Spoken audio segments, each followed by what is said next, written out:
Parashat Pekudei, parashá con la cual finaliza el libro de Shemot. Sin embargo, el texto de la Torá nos deja en un suspenso.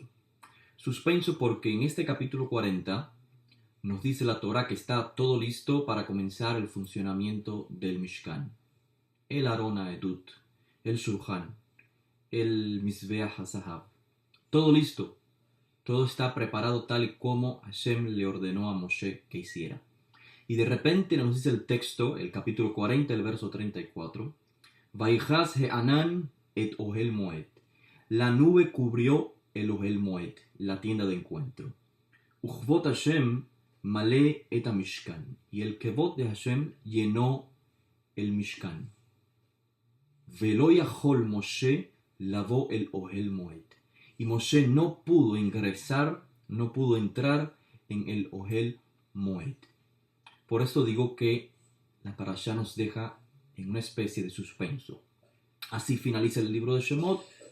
Después de todo el esfuerzo de Moshe, todo fue hecho ka'asher siva Hashem el Moshe. Moshe aparentemente no puede entrar. La pregunta es obvia. ¿Por qué el texto nos dice que Moshe no pudo entrar? Ya leemos el kevot Hashem, la nube. Todo esto hace aparentemente que Moshe no pueda accesar. Alguno pudiese concluir, en base a esta afirmación de la Torá, o encontrar quizás una explicación del por qué no podemos siempre confiar o descansar en los tzadikim. Porque hay momentos en que ellos no pueden acercarnos a Hashem. Es decir, si Moshe no puede entrar, ¿cómo podemos esperar que Moshe, el tzadik, nos acerque? Una conclusión seguro muy similar a la que llegó Korach. Todos somos Kedoshim. No necesitamos a una persona en particular como intermediario, como persona que nos ayuda a crear la conexión con Hashem. Y mucho menos una persona que acabe de evidenciar que no puede acercarse a la divinidad. En conclusión, este análisis sobre el texto, el lector puede llegar a esta conclusión. ¿Qué mal hizo Moshe? Puede pensar que Moshe carecía de algo. ¿Por qué no pudo entrar? ¿Qué sucedió? Y para comenzar a comprender el mensaje del texto de la Torá, debemos de saber que esta descripción que se hizo en el texto de la Torá al finalizar el libro de Shemot, la nube cubriendo el ohel moed y el kevot Hashem llenando el Mishkan, es una descripción de un evento que tomó lugar anteriormente. Cuando Moshe fue a buscar las Lujot HaEven, las tablas del pacto. Así está descrito en el libro de Shemot, en la Parashat Mishpatim. Y leo el texto. Dice, Moshe ascendió a la montaña, y dice el texto, Vaychaz he'anan et hahar. Lo mismo, la nube cubrió la montaña, y el kevot Hashem, la gloria de Hashem, reposó sobre Har Sinai. ¿Qué vemos acá? Es muy claro la repetición, la descripción, cómo se repite en el evento que tanto Moshe subiendo a Har Sinai para recibir las Lujot HaEven. De igual manera, la misma descripción la encontramos cuando está todo listo en el Mishkan y Moshe está listo para entrar. Es decir, el ohel moed toma lugar de la montaña en el desierto y el Mishkan toma lugar de Har Sinai. Es decir, que Har Sinai se va a repetir en el Mishkan. O visto de otra manera, el Mishkan es una réplica de lo que tomó lugar en Har Sinai. De hecho, la estructura, la forma en que estaba construido el Mishkan, nos da pie para comprender que el Mishkan, en efecto, es una repetición de Ma'amad Sinai, de lo que tomó lugar en Har Sinai. Tenemos en el Mishkan los tres espacios, los atrios, el lugar Kodesh y el lugar Kodesh HaKodashim. En los atrios se encontraba el pueblo, Lo mismo lo podemos percibir al pie de la montaña, donde el pueblo estaba esperando por Moshe. Luego el lugar Kodesh, donde se encontraba la nube, hay una similitud en el Mishkan con el incienso, donde de igual manera crea una especie de nube y es donde se encontraban los Kohanim. Y en el lugar Kodesh HaKodashim, en el lugar más sagrado, que se encontraban allí las tablas del pacto, el Aarón, conteniendo las tablas del pacto, lo mismo que podemos leer que tomó lugar en Ma'amad Sinai. Moshe fue a recibir las tablas del pacto en la parte más elevada de Har Sinai, donde Hashem pudo transmitirle a Moshe no solamente las Lujot Eben, sino las instrucciones para el pueblo de Israel. Pero a diferencia de lo que se narra en Parashat Mishpatim, donde Moshe sí puede entrar en la nube, en Parashat Pekudei, la Parashat de esta semana, nos dice el texto que Moshe no pudo entrar. Dice el texto en la Parashat Mishpatim, capítulo 24, verso 15, Vaikra el Moshe beyom hashvi'i mitoch he'anan. Hashem llamó a Moshe en el día séptimo dentro de la nube. Vayabó Moshe betoch he'anan. Y Moshe entró dentro de la nube. Es decir, Moshe sí pudo entrar, pero entonces aparentemente se rompe este patrón o esta similitud entre los dos eventos. Porque Moshe sí puede accesar dentro de la nube para adquirir las dos tablas. Sin embargo, en la Parashat Pekudei, Moshe no puede entrar.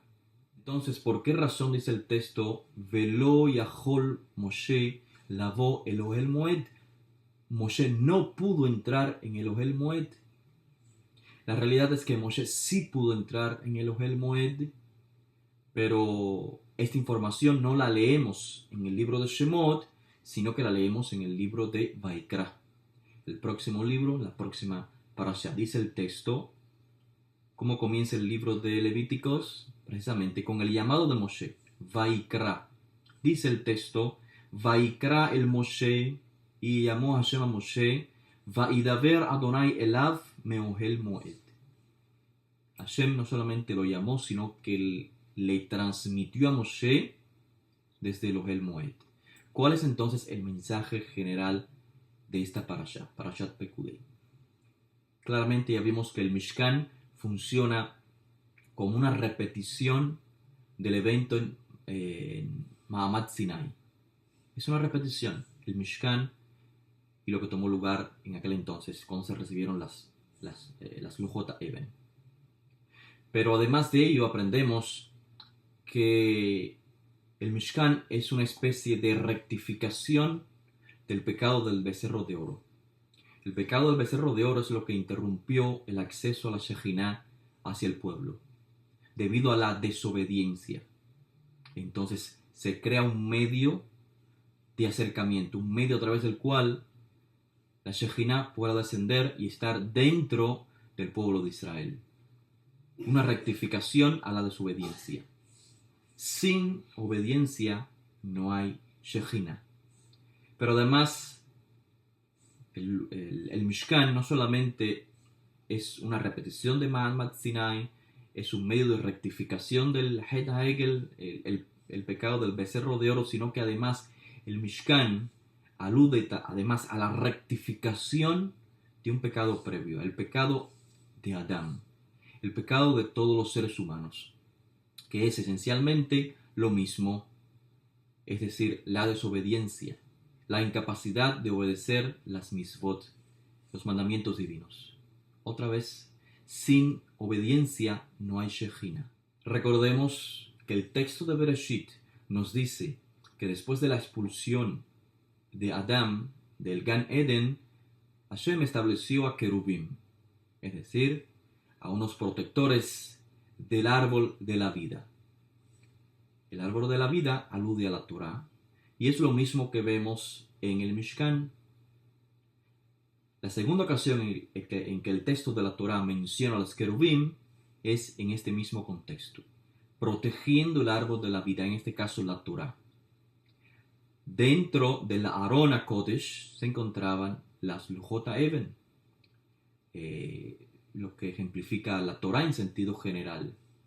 ¿Y qué es lo que tapaba el Arona Kodesh, o cuál era la tapa? En hebreo, increíblemente, el nombre es Kaporet. Kaporet, de la raíz kapará, significa cobertura, protección.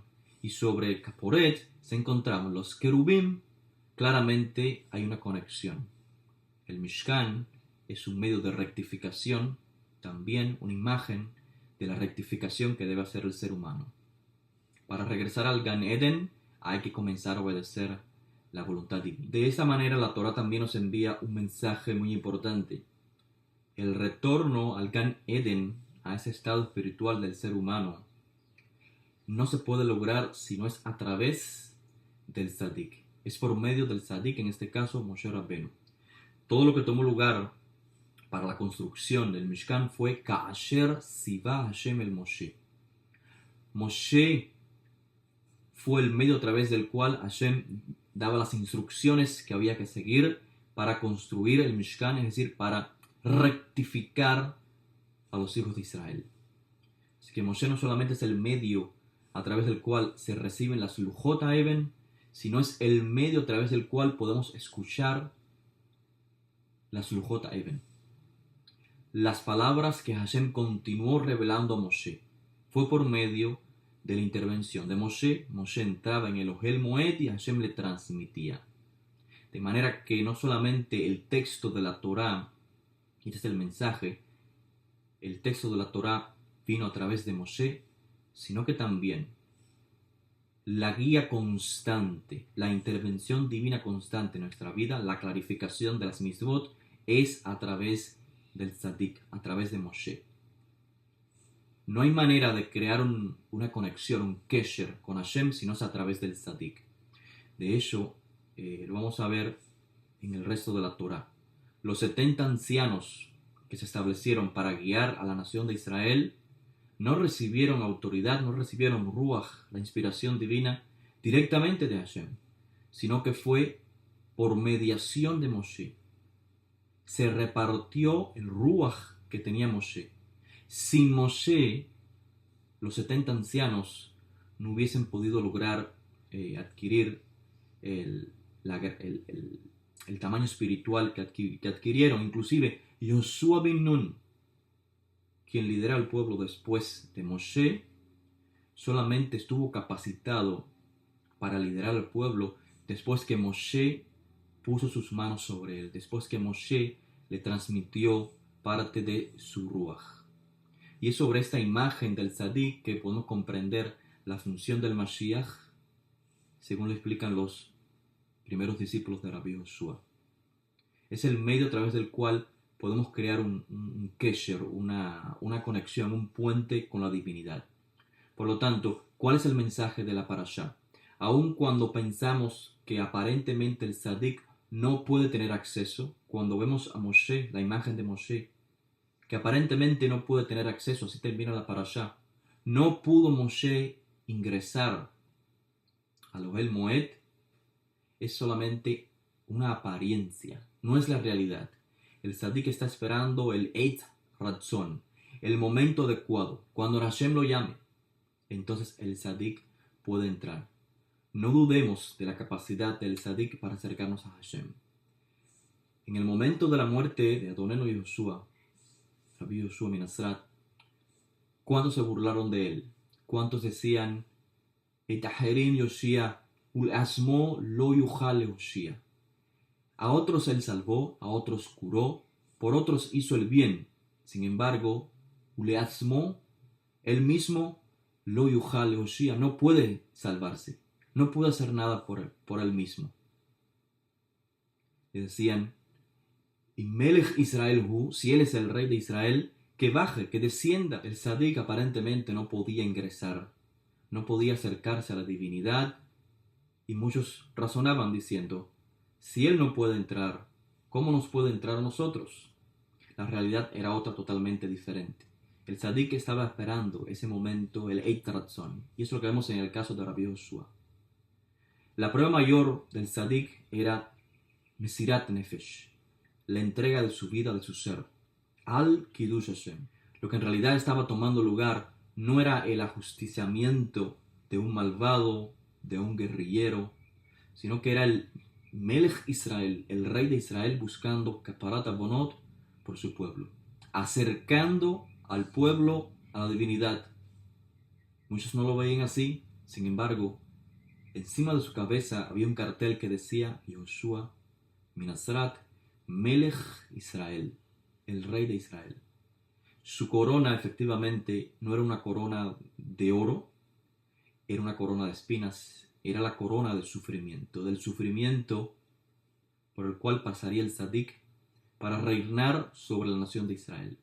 De hecho, fue en Aviv cuando tomó lugar la muerte de Rabbi Joshua. Aviv, en Nisan, el mismo momento en que leemos en la Parashat Pekudei que Moshe no puede accesar aparentemente al Ohel Moed. ¿Por qué Aviv? ¿Por qué Nisan? Aviv es el Rosh Hashanah, el año nuevo, la cabeza de los meses de los Melachim, de los reyes de Israel. En ese momento, Rabbi Joshua está siendo declarado rey en el mes de Aviv, en el mes de Nisan, y muchos no lo veían así. Y esta conexión en realidad esta comprensión, quiero decir, cómo los tzadikim son medios necesarios para acercar al pueblo a Hashem, no es nada nuevo, no pertenece al Tanaj, a la Torah como acabamos de leer, sino que inclusive en la literatura posterior, tradicional, lo leemos. Así es escrito en el Midrash Tanhumá, Gedolim tzadikim yoter mimal'achei hasharet. Los tzadikim son mayores que los mensajeros divinos. Y también en la Gemara está registrada las palabras de Hamá bar Hanina, quien dijo que Gedolim tzadikim bemitatan yoter mi behayehem. La grandeza de los tzadikim es mayor en su muerte que en su vida. Claro, hay que hacer una diferencia entre la imagen que se proyecta del tzadik y los líderes carismáticos del contexto pagano. ¿Cuál es la diferencia? La diferencia es que los líderes carismáticos del mundo pagano son los centros de adoración. Atraen a sus adherentes hacia sí. Y ese es el único fin. Sin embargo, los tzadikim de Israel son medios de conexión con la divinidad. Es decir, su función es de asistencia. Como dijo Rabbi Joshua, su objetivo es latet nafsho kofer la rabim, entregar su vida, todo su potencial por los fieles de Israel. Y así enseñó sus talmidim. Los gobernantes del mundo buscan subyugar a su pueblo, pero no será así entre ustedes. Lo mismo vemos en el caso de Moshe Rabbenu y los 70 ancianos. Por ellos mismos no pudieron recibir Ruach HaKodesh. Fue a través de Moshe. Es el Ruach de Moshe que se transmite a ellos. Moshe es el canal, pero un canal de asistencia. Y cuando dice el texto de la Torah, cuando Josué vio que todos aquellos ancianos líderes estaban profetizando y se lo dijo a Moshe, Moshe no se molestó. Moshe dijo, ¿cómo quisiera que todo Am Israel tuviera también parte de mi espíritu? Y la misma enseñanza la encontramos con el Mashiach, Rabbi Joshua Minazrat. Dijo a sus talmidim que su espíritu, su influencia, su poder, su ruach, sería transmitido también al resto de sus talmidim, con la esperanza que también llegara hacia todo el pueblo. Es a través de los tzadikim, no podemos evitarlo, es el decreto divino. La Shelihut de Moshe, la misión de Moshe, el objetivo con que Moshe fue elegido es para que llevara a los hijos de Israel de la esclavitud a la libertad, de Egipto a Eres Israel. Pero hay algunos que dicen, Moshe no lo logró. Moshe fracasó. ¿Cómo Moshe puede ser un líder ideal? Es decir, ¿Cómo podemos descansar en la justicia de Moshe si Moshe no lo logró? La realidad es que Moshe sí lo logró, pero él mismo no, sino conectándose con su discípulo. Fue Yehoshua bin Nun quien logró integrar a la nación de Israel, porque Moshe transmitió el Ruach a Yehoshua. De manera que la pregunta es cómo Yehoshua pudo entrar a la nación de Israel. ¿Acaso Yehoshua era mayor que Moshe? Por supuesto que no. Pero cuando se unió Moshe con Yehoshua, entonces cosas mayores se hicieron. Y lo mismo enseña Rabbi Yehoshua a sus talmidim. Cosas mayores que las que yo he hecho podrán hacer si permanecen en mí. Que sea la voluntad de Hashem que meritemos caminar por el sendero que el Tzadik ha trazado para llegar directamente a Hashem Itbaraj, para poder completar la Geulá Shelema del Jerabe. Amén. Amén. Shabbat Shalom.